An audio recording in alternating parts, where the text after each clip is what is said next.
Oke, yang ketiga, dengan mengurangi tingkat cadangan minimum.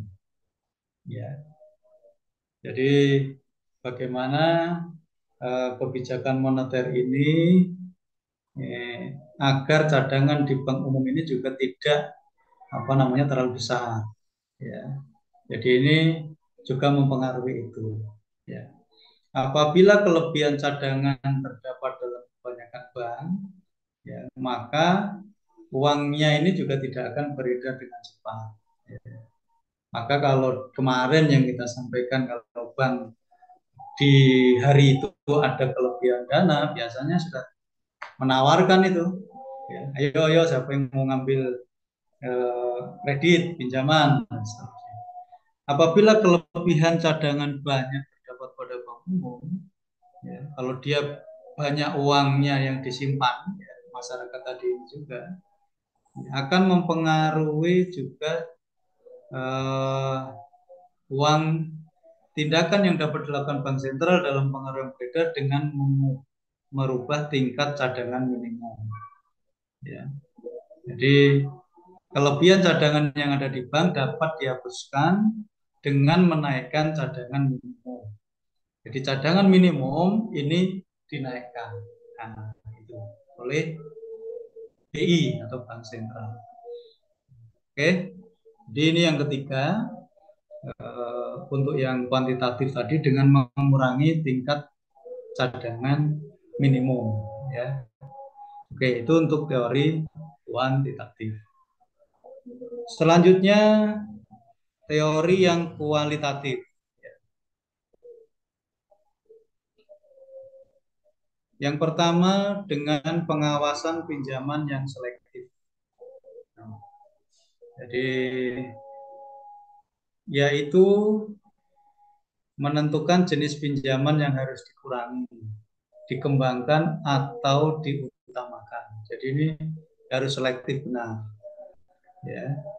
Tujuannya adalah memastikan bahwa bank umum memberikan pinjaman dan melakukan investasi sesuai dengan yang diinginkan. Itu ya. Jadi kalau ada yang meminjam, ya ini juga harus selektif gitu loh. Untuk apa? Ya, investasi apa tadi yang minjem-minjem itu untuk apa saja gitu ya. Jadi jangan sampai pinjam nanti yang macetnya juga terlalu tinggi gitu ya. Ini juga nanti akan mempengaruhi cash flow ya, perputaran. Jadi, pertama, kebijakan kualitatifnya dengan pengawasan pinjaman yang selektif. Ini bukan banyak ini, yang terutama yang nilai-nilai besar. Ya, perusahaan besar itu juga dia butuh dananya pasti ya. Salah satunya juga dari perbankan, ya, pinjaman perbankan. Kemudian yang kedua, pembujukan moral, yaitu Bank Sentral mengadakan pertemuan langsung dengan pimpinan bank umum, ya, untuk meminta pimpinannya tadi melakukan langkah tertentu. Ya. Jadi diajak untuk bicara, ya, tentang adanya kebijakan seperti ini. Ya. Oke, yaitu dengan apa? Dia bukan untuk ini loh, ada aturan-aturan bukan, tapi dia bagaimana dalam pertemuan itu menjelaskan kebijakan yang dijalankan pemerintah, gitu ya. Jadi ini kaitan dengan bagaimana mengajak bank-bank umum ini ikut bersama-sama, ya, berperan serta untuk menjalankan, mensukseskan kebijakan yang dijalankan oleh pemerintah. Bantuan apa yang diinginkan oleh Bank Sentral dari Bank Umum.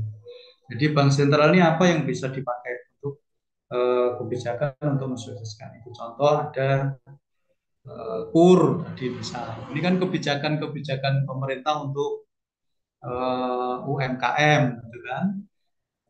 Ini bagaimana bank-bank umum sebagai tempat untuk menyalurkan, kan hampir semua bank ya itu ya, mulai dari bank BUMN, kemudian bank bank swasta itu juga ada plafonnya juga.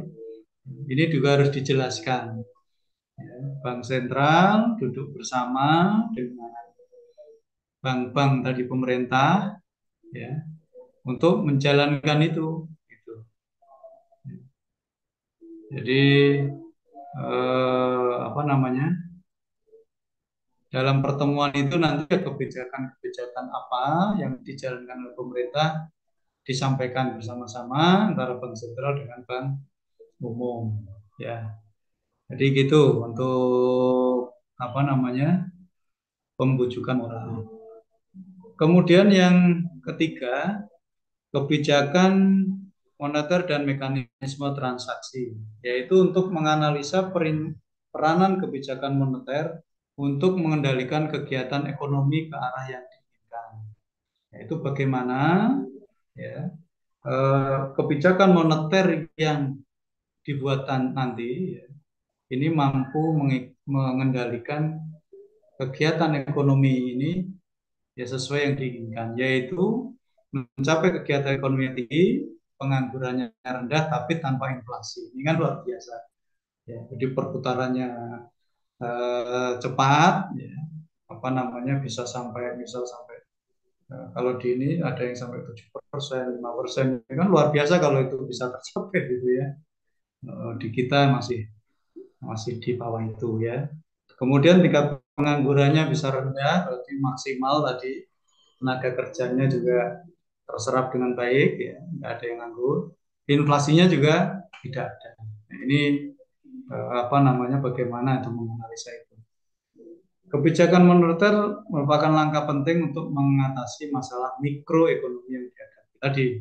Bagaimana tingkat mikro di internal, ya, ekonomi yang di ini pengangguran bisa rendah, inflasi juga bisa terkendali, tidak terlalu tinggi, terus dengan perputaran perekonomian yang cepat.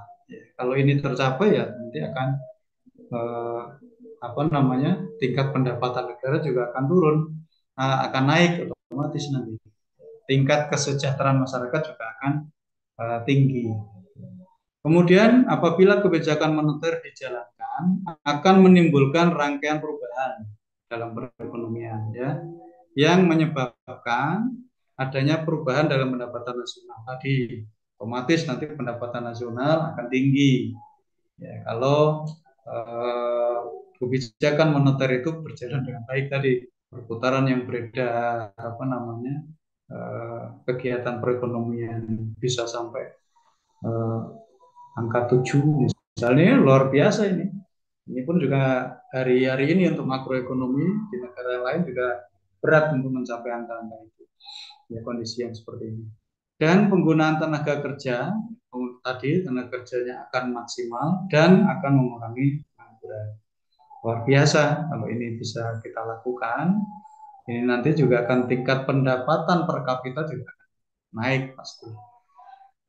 Ya, rangkaian perubahan yang terjadi itu dinamakan mekanisme transmisi. Jadi rangkaian perubahan-perubahan tadi ya, dengan kebijakan moneter yang diterapkan, ya, adanya perubahan, ya, perubahan ini bagaimana apa nanti pendapatan nasional juga pasti akan naik, penggunaan tenaga kerja maksimal, ya, pengangguran akan berkurang. Nah, inilah yang dinamakan mekanisme transmisi. Ya, oke. Jadi ini yang di apa namanya mekanismenya. Ya. Jadi kebijakan moneter akan mempengaruhi tingkat bunga otomatis, ya. Jadi AR ya, akan mempengaruhi tingkat bunga. Tingkat bunga juga akan merubah investasi, gitu ya. Kalau tingkat bunganya tidak terlalu tinggi, ya investasi ini juga akan naik. Ya. Kalau tingkat suku bunganya tinggi, ya investasi juga akan rendah. Orang cenderung untuk pinjam juga akan apa namanya terlalu tinggi ya bunganya dia nggak akan mau. Jadi kebijakan contoh ini, kebijakan moneter juga akan mengaruhi tingkat bunga. Suku bunga tidak terlalu tinggi, ini juga akan mempengaruhi investasi. Investasi juga akan berjalan.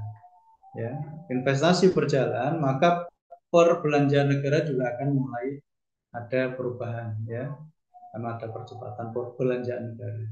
Perubahan agregat, ya, akan merubah pendapatan nasional dan penggunaan tenaga kerja dalam perekonomian. Itu ya. Jadi ini akan pengaruhnya begitu. Berdasarkan rangkaian perubahan dalam perekonomian di atas, bahwa efektivitas kebijakan moneter tergantung 3 variabel, yaitu tingkat suku bunga. Oke ya. Jadi tadi tingkat bunga.